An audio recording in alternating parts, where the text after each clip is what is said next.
storms. I'm sure everybody has been glued to their television watching what's been going on.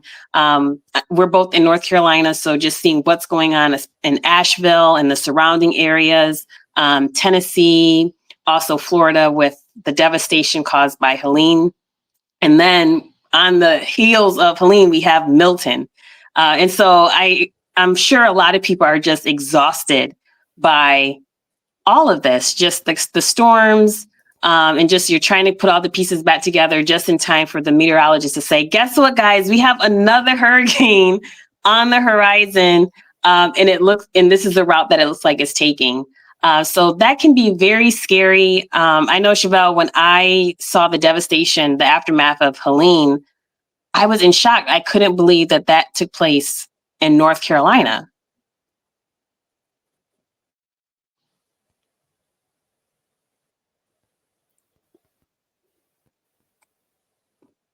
Mhm. Yeah, definitely. That storm hit us. Thank God, we both were in safe, areas. Well, Mhm. I'll say safer, Mhm. because where the area that I live, central North Carolina, there was a lot of trees that fell down and everything. There was some that fell on people's homes, some that fell on apartments, but nothing to like the well. We were very fortunate and lucky.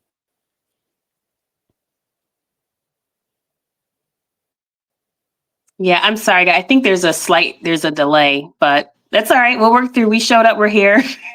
It's all good. Um, but yeah, so with seeing that, it just causes you to really realize like what's really. And I'm not saying your house is extremely important. That's the place of that's where you go. That's safety.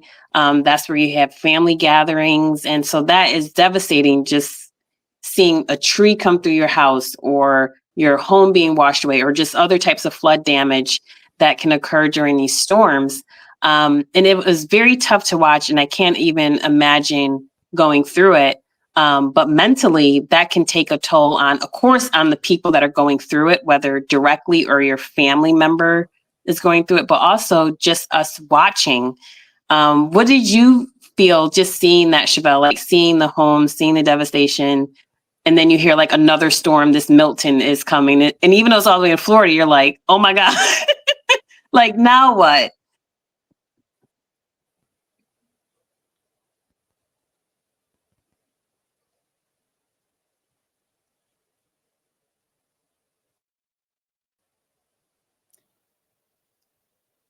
Kai, I'm not sure if you can you hear me? Yes. Okay. Yeah, I I don't just know what think is it doing over there's here, a but it's like I delay. can hear you, but okay. Okay.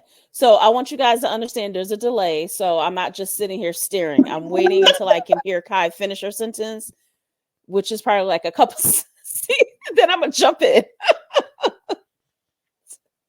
Okay. So I didn't hear everything that Kai said, but whatever she said, I totally agree with it. And yes, I think she was talking about the fears, just going with the storms. Um, and I don't know if I can jump in and just talk about some of the things we can that would help dealing with that on like, Sure. mentally experiencing that. Okay, so I think some of the things that, we just have to recognize that, our natural feeling and anxiety during the storms. I think, just storms in general, but what we're seeing, regardless if you believe in global warming or not, one thing I think we both can agree on is that the storms are getting worse. And they're getting stronger. So, I want people to validate those feelings despite what you believe about, the weather, global warming. But we just have to acknowledge that. And I think that's the first step of dealing with any type of like anxiety that we having inside. So let's just look at the cause of anxiety. With these storms, like Kai was saying with the Helene, then we just had Milton. That's I think is went through Florida yesterday and last night. you know these storms can trigger that flight or fight response due to being unpredictable. The potential dangers, like I said, the west of North Carolina here, we saw the dangers The unfortunate part, Kai and I both love up in Western North Carolina Mhm. front, and that's because of the storms, and those type of storms can cause anxiety because it's out of our control. So that psychological part of it can heighten your anxiety. So what some of the things that, I think we can quickly talk about what you can do is coping mechanisms, right? So a part of the coping mechanism, I would say preparation. We prepare in our house. I'm quite sure you are preparing in your house, Mhm. when storms are coming. And when you prepare, it kind of reduce the anxiety because you're taking some of the control. That's a sense of control. I'm taking a lead on what I can do. Think about emergency routes if you do have to leave. Have a communication plan with your family. I don't know, what's some of the things you do, Kai, to prepare? Would like to cope with that. Yeah, I think one thing is like knowing where like our important documents are. Like, and that, because that's one thing that I saw when I was watching some of social media, and people were saying like, I don't even have my ID. And I'm not saying like a storm come in and you're like, oh, let me grab my license. But it's just like, if you know that there's a Mhm. major storm coming through, where are these important documents and where's a safe place for us to store them? Because, when you say, if worst case scenario, when you lose your home or it's severely damaged, unfortunately, even though you're maybe getting money through FEMA or whatever other agency, you may need to provide some type of documentation. And so just like a safe place where those documents can go. Best case scenario, it's in a location that is easily you can grab to while you then Mhm. evacuate and go to a place that's safer. But that's one thing Dwayne and I always go over, like, okay, this is where these documents are. This is where these documents are. So if something happens, make sure you go here and grab them. And like, I love what you said, like having a plan in place. If something Mhm. happens, there's a storm happening, if I'm on the road and let's say Dwayne, who's my husband, he's at home, how do we communicate to make sure like, hey, this is the best place to go? So I think just having those conversations, and like you said, like storms are getting stronger now. So even if you live in a place where it's like, that never happens here, in Asheville, we never thought that we would get a flood like that. Like that, we never thought that would happen. So I think No. it's just better to take these precautions, have the conversation, and have a plan in place. Yeah, be prepared. One of the things we did in our family, when because we're from New York, so when we moved from New York down here, one of the things I said, okay, we don't have, at that time when we moved 10 years ago, we didn't have family that was close. So what I did is took copies of my birth certificate, my passport, and I sent it back to my mother-in-law just in case. You know what I mean? Like just in Hmm. case if something happened, you have copies because yes, you don't know, like for example, the people in Western North Carolina, um the Department of Motor Vehicle is no longer there as well. You know what I mean? For them to get their Yeah, IDs. So if you yeah, send copies away to a family members you trust, because that's your personal information, you want to make sure you right. trust them. But they can have copies of that. But I like your ideas, like having a place that where you can grab them and putting them in, like, what do you call them, a freezer bag. So because Hmm. if you do go through the water, they will stay dry. So no, I think, Right. just that give us some sense of control, Hmm. on what we can do to prepare ourselves. Hmm. Mhm. Yes. And I think And I I think saw, mm, I'm sorry. no, go ahead. Uh, One other thing too is maybe getting a generator. Like, if your power is out, maybe investing in a generator is something that that is works for your family if you have your own home. And that way, if the power is out for a period of time, that way you have some type of backup system. Because let's be honest, food prices are expensive. So nobody is trying to throw out food. So if there's a way that you can continue Hello. to get the power in until the power comes back on, like do that.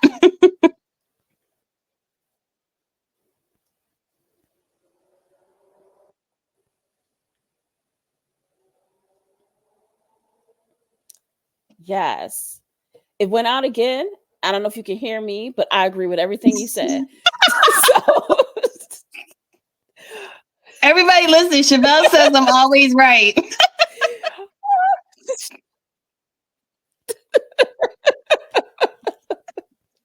one more thing I want to mention is about staying informed but not overwhelmed.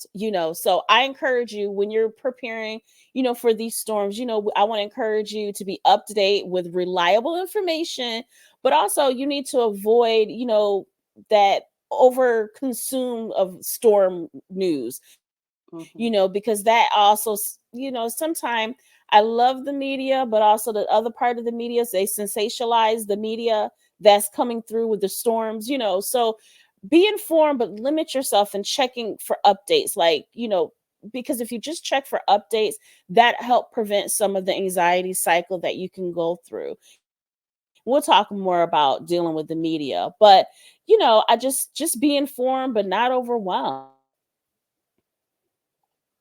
Right. I like that. I like that you said that. Be informed, but not overwhelmed. And in this 24-hour news cycle, it's easy to get overwhelmed because if you're not watching TV, then you can get the news sent to your phone, right? You can get it on your Facebook feed. You can get it just pop up on your phone. You maybe not even in an app, but it's just coming up on your phone, the latest news of what's going on. So maybe it's putting up some of those blockers on your phone so you're not getting so much news. You have to really be proactive when it's like, okay, I'm going in, I'm reading too much. And to be honest with you, that happened to Dwayne and I. And this was around the time that we were looking for a new home.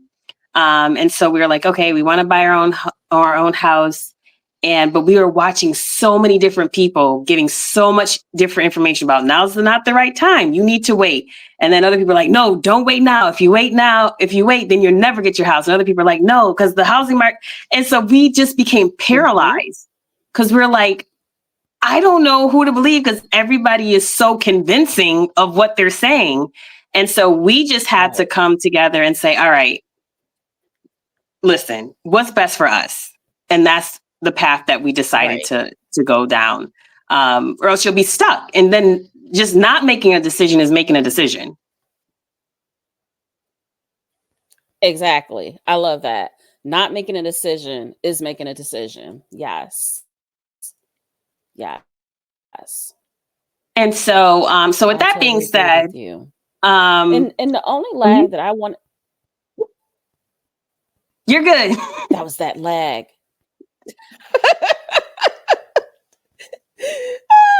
Oh, Jesus, help us. But it'll be better. Just make sure you come back. It'll be better the second episode.